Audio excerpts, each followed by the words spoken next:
Universe असल में कितना बड़ा है? चलो मैं आपको अर्थ से लेकर एंड तक ले चलता हूँ। अर्थ से लेकर एंड तक यहाँ से शुरू करें। मैं एक ऐसे रॉक पर हूँ जो लगभग 12,742 किलोमीटर चौड़ा है और एक सोलर सिस्टम में तैर रहा है जो रफली एक लाइट डे जितना बड़ा है। एक लाइट डे वो दूरी है जितनी लाइट एक दिन में ट्रेवल करती है, लगभग 26 बिलियन किलोमीटर। झूम आउट करो, सन के बाद सबसे नजदीकी स्टार प्रॉक्सिमा सेंटरी जो 4 लाइट ईयर्स दूर है।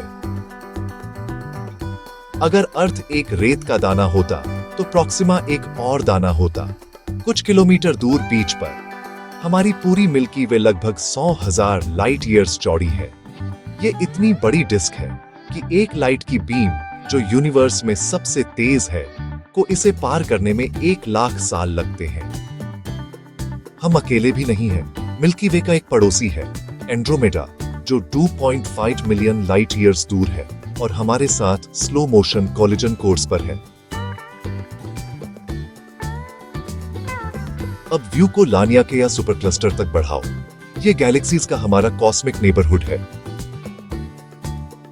जो माइंड बेंडिंग डिस्टेंस पर ग्रेविटी के जेंटल खिंचाव से बंधा हुआ है। ये सैकड़ों मिलियन लाइट ईयर्स तक फैला हुआ है, लेकिन बड़ा नंबर ऑब्जर्वेबल यूनिवर्स है। ये वह सब कुछ है जिसकी लाइट को शुरू से मुझ तक पहुंचने में टाइम लगा है। यूनिवर्स लगभग 13.8 बिलियन साल पुराना है, लेकिन observable radius 13.8 billion light years नहीं है, क्योंकि लाइट के रास्ते में स्पेस खुद एक्सपैंड हो रहा है। तो ऑब्जर्वेबल रेडियस रफली 46.5 बिलियन लाइट ईयर्स है। डायमीटर के लिए इसे डबल करो और मुझे लगभग 93 बिलियन लाइट ईयर्स का अक्रॉस मिलता है। उस बबल के अंदर सैकड़ों बिलियन गैलेक्सीज, शायद कुछ ट्रिलियन तक। हर एक में बिलियन स्टार्स हैं।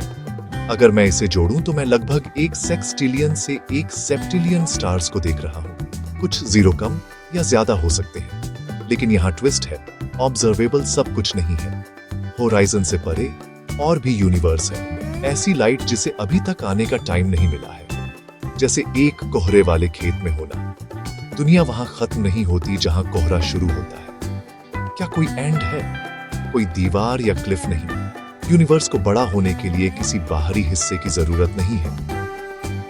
एक गुब्बारे की सरफेस के बारे में सोचो। सरफेस पर कोई एंड नहीं है, लेकिन अगर आप उस पर चलते हैं तो वह लिमिटेड है। हमारा यूनिवर्स भी शायद ऐसा ही हो सकता है, लिमिटेड लेकिन अनबाउंडेड।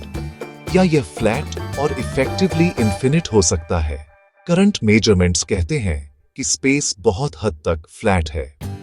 अगर यह सच में फ्लैट है तो यह हमेशा के लिए चलता रह सकता है। कॉस्मिक माइक्रोवेव बैकग्राउंड के बारे में क्या?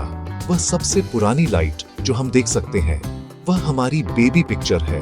वह पल जब स्पेस ट्रांसपेरेंट हो गया, एक हल्की चमक जो एक्सपेंशन से माइक्रोवेव में फैल गई। ये मेरे चारों ओर एक शेल की तरह लिपटा हुआ है, क्योंकि हर ऑब्जर्वर अपने ऑब्जर्वेबल बबल के सेंटर में बैठता है। तो यूनिवर्स असल में कितना बड़ा है?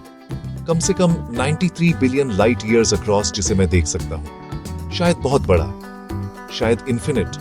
और यह बड़ा होता जा रहा है। स्पेस खुद खींच रहा है। दूर की गैलेक्सीज को लाइट से भी तेज दूर खींच रहा है, क्योंकि हमारे बीच स्पेस बढ़ रहा है।